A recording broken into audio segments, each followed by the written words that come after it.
For all your photo, video, and voiceover needs, check out the fine folks at Blueberry Productions. They will take good care of you. If you don't believe me, you can see for yourself. Check out their work at blueberryproductions.tv, the Facebook page, Blueberry Productions, also a Vimeo page, a YouTube page, and it's Blueberry, BLUBERRY, Prod on Twitter. Check them out today.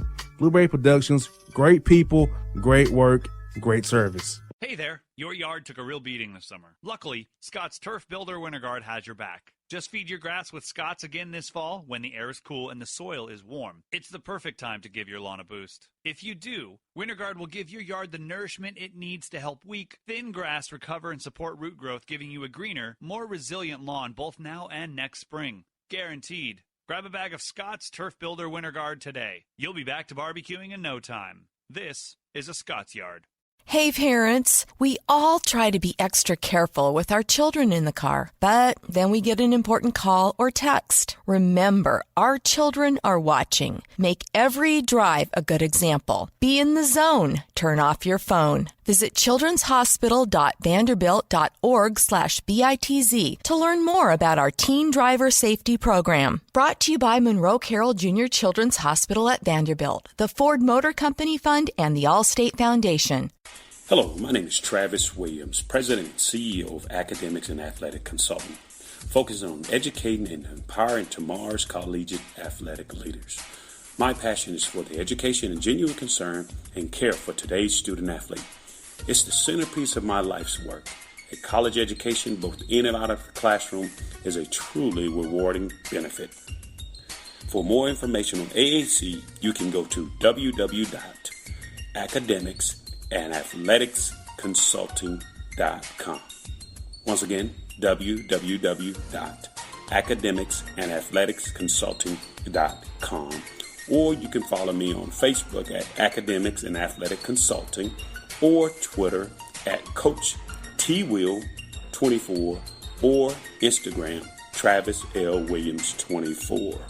Or you can call me at 404-542-6079. Once again, AAC is very proud to partner with J.R. McHenry of the Bossman Radio Show, covering sports and entertainment across the country. Please tune in weekly for informative, entertaining, and expert analysis on today's sports and entertainment topics. Thank you.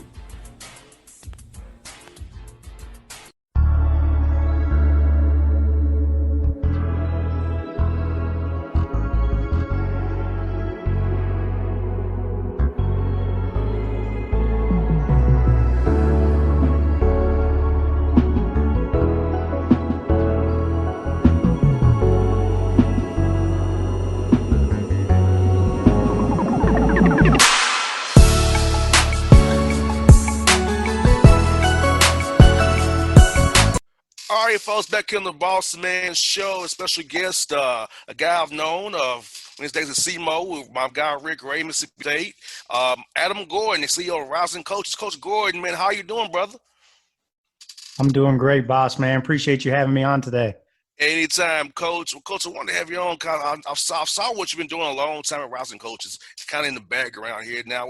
Man, with the pandemic, it's really hit the forefront more so than ever right now. So tell the people about Rising Coaches, how you found it, what was your inspiration for founding this great thing you have going, helping coaches rise up in the business here. Yeah, we started it back in 2010. Myself and Andy Farrell, we were both on staff at Clemson. We were both just getting our coaching careers started. And it's really clear that this is a business where you got to know somebody just to even know what jobs are even open. There's a lot of mystique and a lot of unknown to how to move up. There's very few resources, and it's just a hard business. And so we just thought there were some things out there for younger guys that were exclusive. There were some groups that were doing some things for the next wave of stars in the profession. And, we were like, why don't we just put together something that's open to everybody? Anyone could come to it. You don't have to be on a list to get in. You don't have to know somebody who knows somebody. And so that's what we did. We were like, we put together a community of coaches so that we could all rise through the profession together. And that's kind of where Rising Coaches comes from.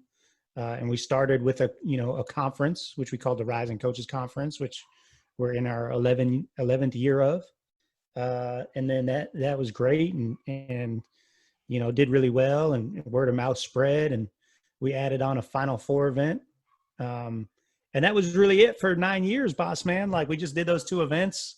Our social media presence certainly was our biggest, factor in our growth. I think that, and most definitely, and word of mouth. And each year people would kind of move on in the profession like they do, and they move up, and they would keep spreading word about how, the relationships that they made through Rising Coaches helped them. And that was kind of it. And then last year, I decided to step out of coaching to do this full time. There was clearly a need for it. There's clearly a void in the coaching profession. Most definitely. And so I thought, let me try to put all my time and resources into this and see if we can grow it. And so the first thing we did was create a membership program that tries to hit on the things that we try to hit on at our events. We try to provide it year round, which is just the community, the relationships, and the development. And so we started our membership program in October of 2019, and now 11 months later, we got 1,300 members. So we're rolling. Yeah, and I'm asking you this, Coach Gordon, how was it being out of the gym for a year? I know once you're in that mode of being in the gym all these years and now you're not in the gym, how was that for you, this transition from moving from being a coach and having to recruit guys, look at guys' grades, keep them in line, so now this is your full-time thing, Rising Coaches, trying to help other people in the business now? Yeah, it was interesting. The first couple months, I felt like a kid on summer break. It was like I'm free. I don't have to worry about it. The first thing I did was unfollow verbal commits. I was like, I don't care where any of you guys are going anymore. So there was certainly like that first initial period was like really nice to just like, it was kind of like a weight off my shoulders a little bit because you know how coaching is. You're wearing so many hats. Mm-hmm. You're going 24/7. So it was really nice to slow down a little bit. But then after a couple months, I mean, like, you're talking about running a business by yourself from scratch, and it's not by myself, but I was the only full-time one. So it doesn't really slow down, like the entrepreneurial lifestyle is not that much easier, if at all. So there were challenges with that. But in terms of coaching, I didn't really miss it. I missed being around the guys every day. I missed being around the players. Every once in a while I'd start talking X's and O's with somebody and I'd be like, I miss like game planning. But for the most part, I stayed so busy trying to figure out what the heck I was doing running a business that I didn't miss it too much. Yeah, because I can only imagine once you get in that mode, like you said, you're free now because, like you said, guys don't understand this about coaching. You guys wear multiple hats. It's not just the gym; it's more than just the gym. Like you said, it's just a different animal. But a lot of people don't understand it, like you and I do. It's like until you get in that world and see it up close and personal, you're like, okay, yeah, it's more than just the court's the easy part almost. It's everything else around outside the court is the hard part. Yeah, if it was just the gym, it'd be awesome. But like there's so much more, especially at the college level. Probably the vast majority of what you're doing is non-basketball related. But I loved every aspect of it. It was just it was nice to do something different, and it was nice to kind of be the decision maker. I never had the opportunity to be a head coach, and I feel like I learned a lot of the lessons that I heard coaches talking about through our conferences over the years about when you finally move over to that head coaching role. I feel like I experienced them this year, moving over to like running a business. Most definitely. And think about as a coach's coach, I love it that you do JUCO from NIA, D1, D2, D3, G League, WNBA, NBA. So how do you get your tentacles in all those different facets of basketball? Because you're covering a wide array of coaches from the lower level to NIA all the way on up to the NBA. Well, yeah, again, that's like what we started this thing to be, is inclusive. And we didn't want it to be this like members only club. You got to be at a high major school to be in it. Like, we really wanted it to be available to all coaches. We all love the game. We love to teach it. we got a shared passion. It doesn't matter where you're at. Plus, you know how this business is. Like 1 minute you got a Duke polo on, and the next minute you got, you know, like a high school polo on or something. Maybe Duke was a bad example, but you know what I mean. Like, Oh yeah, of course, yeah. It changes so often. so yeah, there's so much turnover, and so we don't like to classify by levels. We just, if you're a ball coach, if you want to connect with other ball coaches, if you want to learn, if you want to share what you know, then like we got a spot for you. Now, Coach Gordon, had to be cool with the pandemic that coaches are more open to talk about things and not on edge as much, because I'm pretty sure on Zoom calls you're having the X and O conversations and while looking at different videos and how you break it down, having virtual clinics. So how has that been? I can only imagine the knowledge that's been dropped to these virtual clinics you guys are having via Zoom. Yeah, it's been amazing. Like I said, we started this membership platform in October, and it's set up like a social media. You know, there's a message board you can post, you can DM people, and then we did content through Zoom. So when this pandemic hit, you know, we were kind of, you know, of course we had to like cancel our in-person events, which is what we've hung our hat on for 10 years, but we kind of were built for this a little bit. We already had the online platform. We already had, you know, expertise in Zoom. And at the time, people were trying to figure it out and how to get off mute and all that stuff. So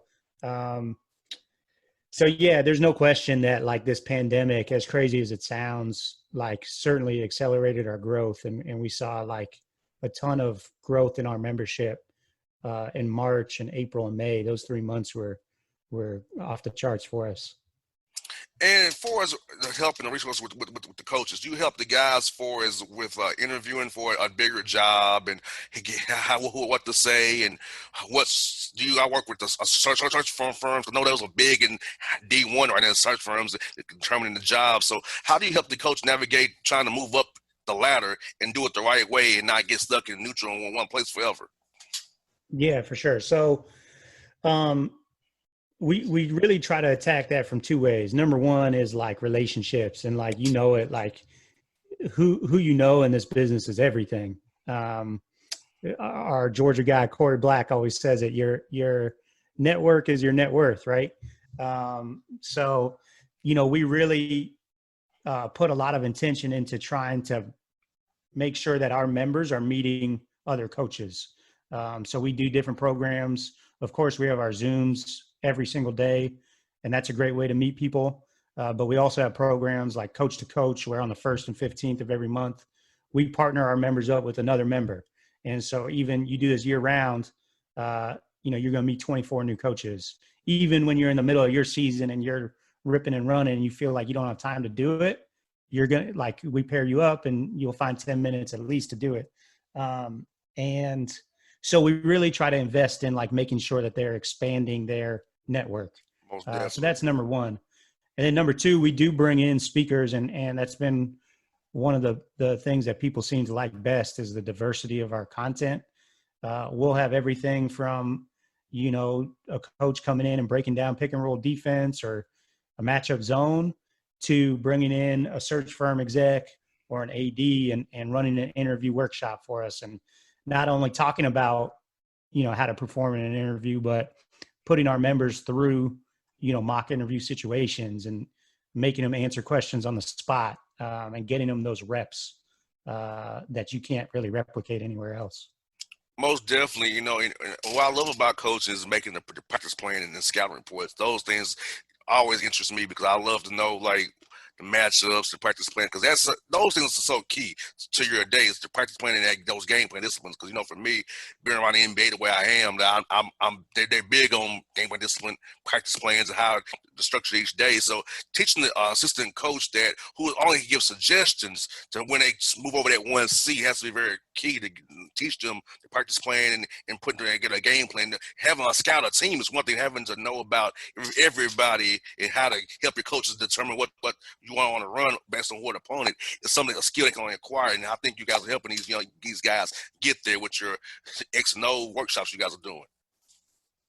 Yeah, and I think we're giving them an opportunity to show that they can do that stuff. You know, like, I'll give you an example. Tommy Strine is a member of ours. And he was the ops guy at Lamar. He'd been, in support staff roles for about 10 years at college basketball. Ops guy there. He was at American. He was at Richmond. And you know how it is, like, that you got to get over that hurdle of you got no recruiting experience, right? Mm-hmm. How can I move you up? Because you've never been on the road, never been on the court.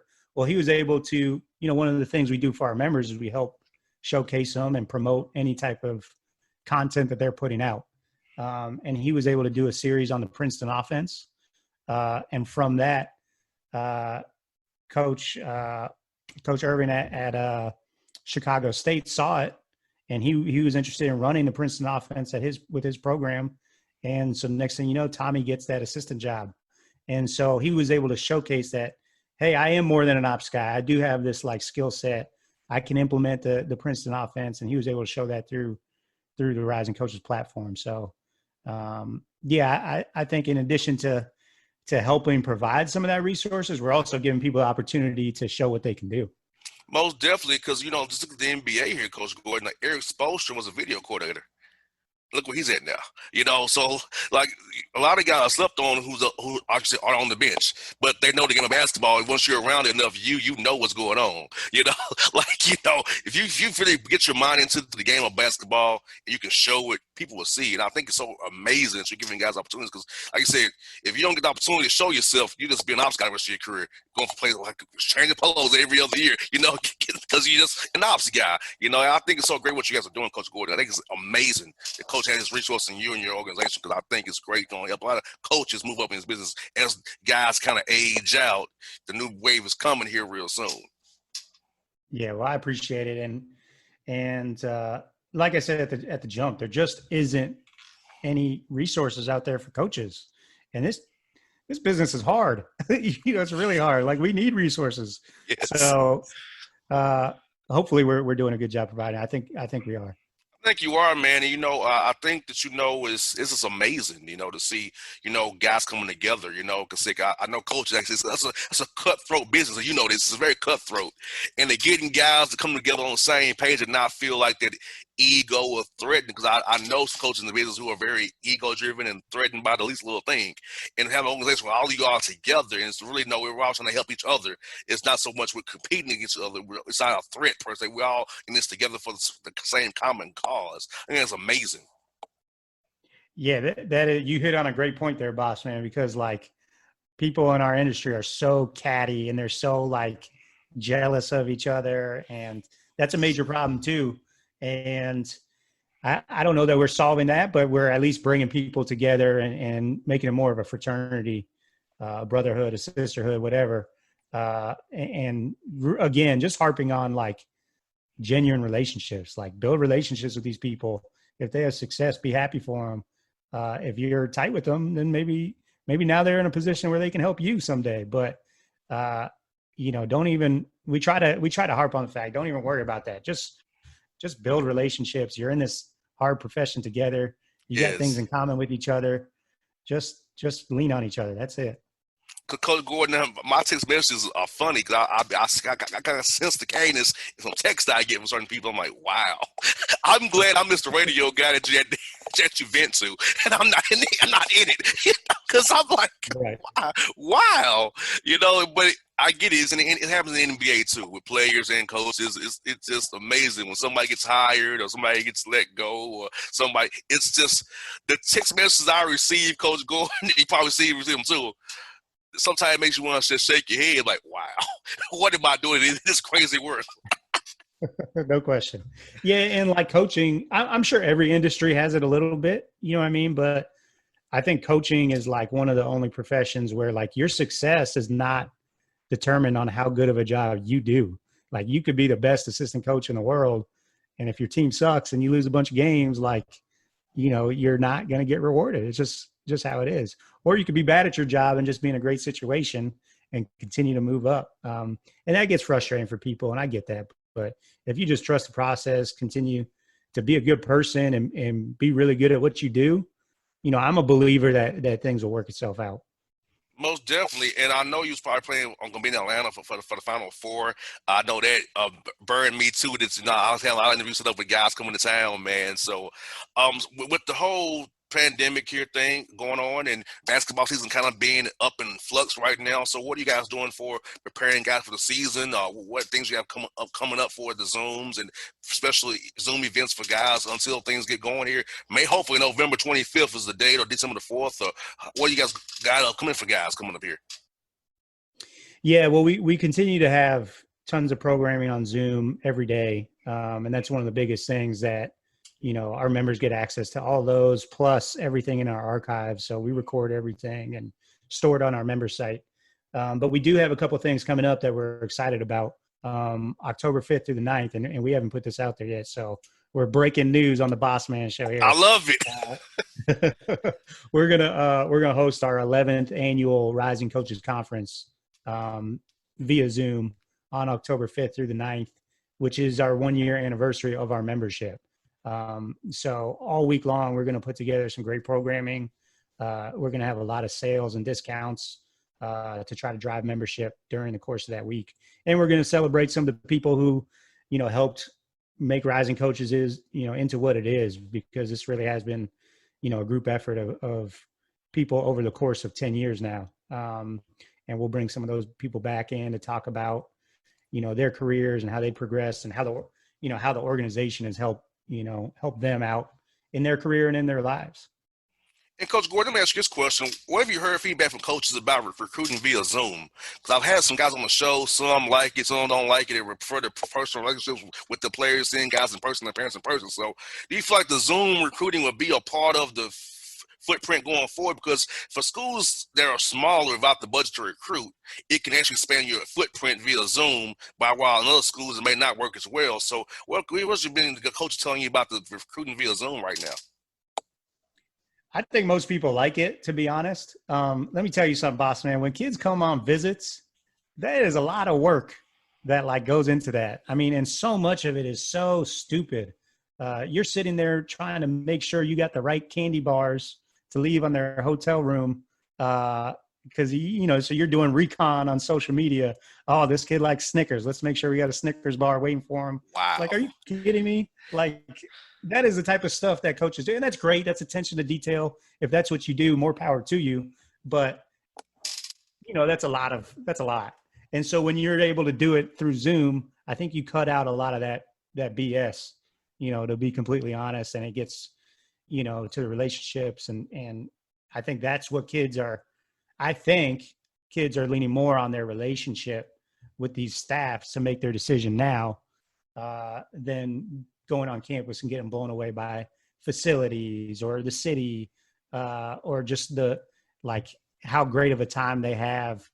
Now, there's something to be said for face-to-face, like, you know, interaction, and you lose some of that there. But I do think coaches are enjoying I think this process is a lot faster. You're not having to like sit around for 4 to 8 hours straight babysitting recruits. You know, you get on Zoom, you talk to them for an hour, maybe you do it again the next day. So I think that part of it is good, but there's certainly like positives and negatives to both of it. I do think you'll see it going forward, though. I think it'll continue to be part of it. Oh, definitely. I think it's good because they say cut out all the BS. Actually, I've seen some of it myself, and I'm like, there's no way. I'm like, either you're coming or you're not. You know, right? I wouldn't be a good recruiter. I would be like, you either coming or you're not. I'm not about to sit up here and kiss the ring for you. You know. Right. But I get it, man. But I do feel like for the schools a little bit smaller, it's helped them a lot. They've been able to get in guys that they wouldn't ever have to talk to.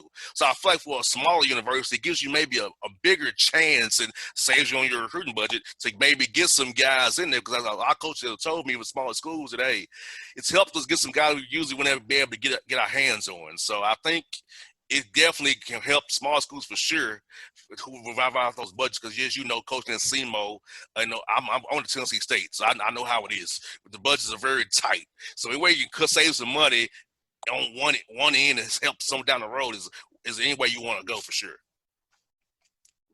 Yeah, I think you're also going to see like who can really evaluate and who really does their homework. because you know how it is. You go to like, if a kid has one good game at Peach Jam, all of a sudden he's going to get 10 offers pour in just off of that. Well, was that a fluke? Is that really who the kid is? You know, like, I think now you're going to see like who really dug into film, watched a large sample size, and made like good decisions. I was going to ask you, kind of led me to this question about Atlanta. No, I'm here in Atlanta, based out of Atlanta here. So tell me about your experience here in Atlanta recruiting and coming here, the coach games against Georgia Tech, against Clemson. So how was your experience with the state of Georgia and Atlanta specifically, Coach? How's it been for you in your career when you was in the gym there coaching? I'm sorry, just recruiting Atlanta in general? Yeah, how was it looking at guys in Atlanta here, trying to find young men to play for you? Also in coaching here as well, when you coach with Georgia against Georgia Tech here, or you come here to play games. How was it coming to town? Yeah, well, Atlanta's got some of the best basketball, you know, in the country, especially like in the South. If you look at like basketball in the South, like Atlanta is definitely, if not the best, one of the best. There's no shortage of talent, and there's no shortage of really good coaches. Now it can be hard, you know, depending on where you're at. It can be hard to get kids out of Atlanta or whatever.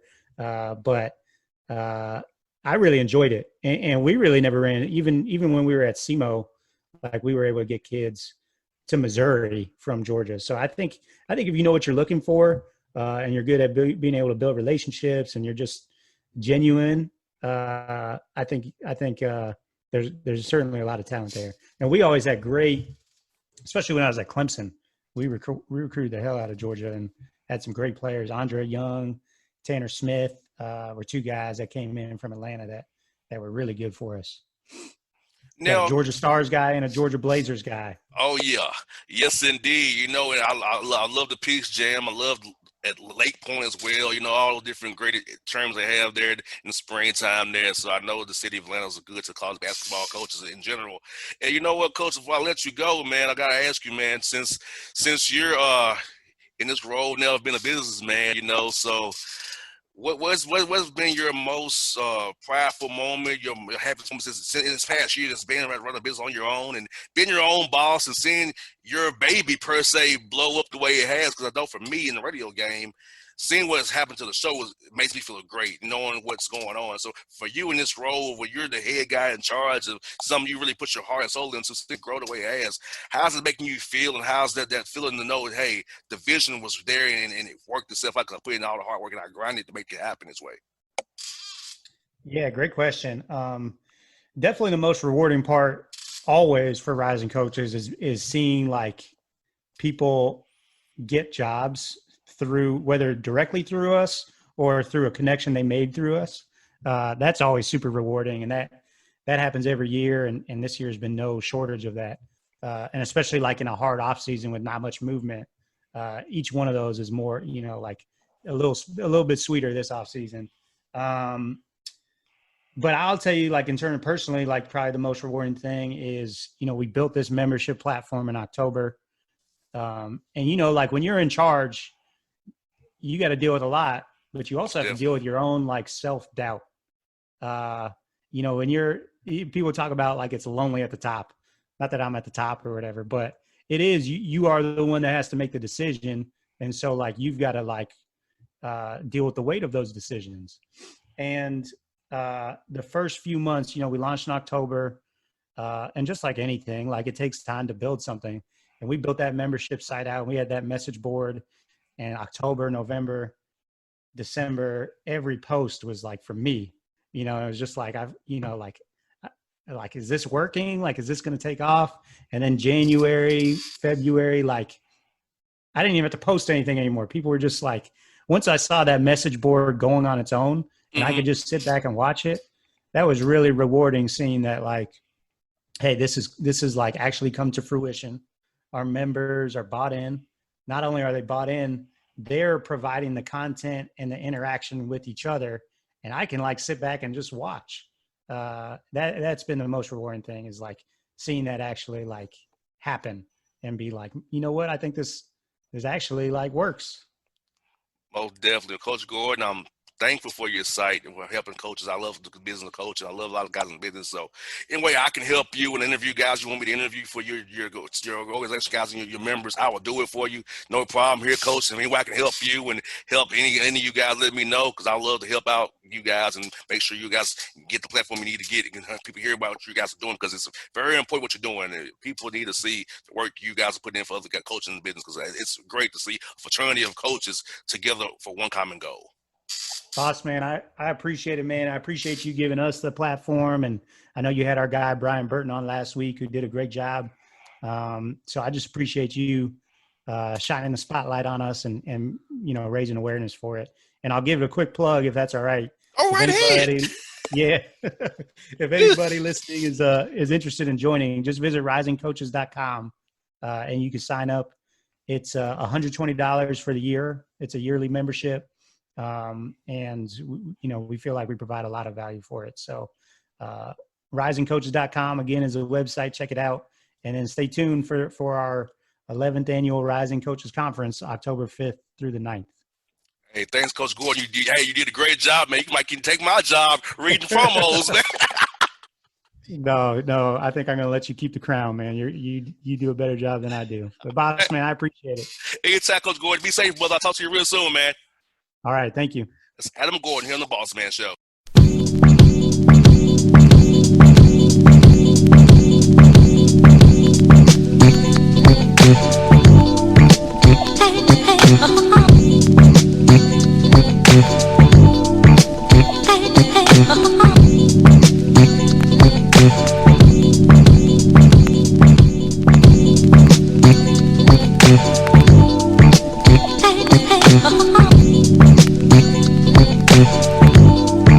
Hip-hop fans, I got a great album for you. The debut album from Family Grind ENT, True Speech and 313 Fresh. We're going to give you 2 discs, 33 songs of pure, genuine hip-hop. Albums available on iTunes, Amazon, Google Play, illstreetrex.com, and streaming live right now on Rhapsody, Beats Music, Spotify, Xbox Music, Slacker Radio, and SoundCloud. Check them out today. True Speech and 313 Fresh. Family Grind ENT. Believe in it. Get it. A gorgeous tan from Suntan City gives you an inner glow that relights the fire when you run into your first crush. Vicky, who was that? An old boyfriend. Lucky you just tanned at Suntan City. Lucky he's single. We're doing lunch tomorrow. Won't be single for long then. During Tour of the City, try all 5 tans, including spray tan, for just $4.99. Restrictions may apply. Click to buy now. Suntan City, let yourself shine. When you're a teen, you finally get to make some of your own decisions. Who are you going to hang out with? What do you want to be? Are you going to glance at that text while driving? Remember, a split second is all it takes for something tragic to happen. Be in the zone. Turn off your phone. Visit childrenshospital.vanderbilt.org/BITZ to learn more about our teen driver safety program. Brought to you by Monroe Carroll Jr. Children's Hospital at Vanderbilt, the Ford Motor Company Fund, and the Allstate Foundation. It's maybe the night that my dreams might let me know. All the stars are closer. All the stars are closer. Tell me what you gonna do to me. Confrontation ain't nothing new to me. You could bring a bullet, bring a sword, bring a morgue, but you can't bring the truth to me. Alexa, play Kendrick Lamar and SZA. Okay. Maybe the night that my dreams might let me know. All the stars are closer. With Amazon Music, a voice is all you need. Get tens of millions of songs. Download the Amazon Music app today. Yeah, it's your man JC, the host with the most, baby, and it goes down each and every Saturday night right here in the city of Memphis. That's right, y'all. It goes down at Clicks Sports Bar Memphis, baby. 3705 Malco Way, Memphis, Tennessee, 38125. Come out and join us, the Three Kings, each and every Saturday night for the livest karaoke in the city. Everybody gets in free till 10 p.m. Only $5 after. Great food. We got drink specials. We got all kind of games, man. We got the pool tables popping. Whatever you want, we got you, man. Come on out. Have a good time with us each and every Saturday night. That's Clicks Sports Bar, Memphis.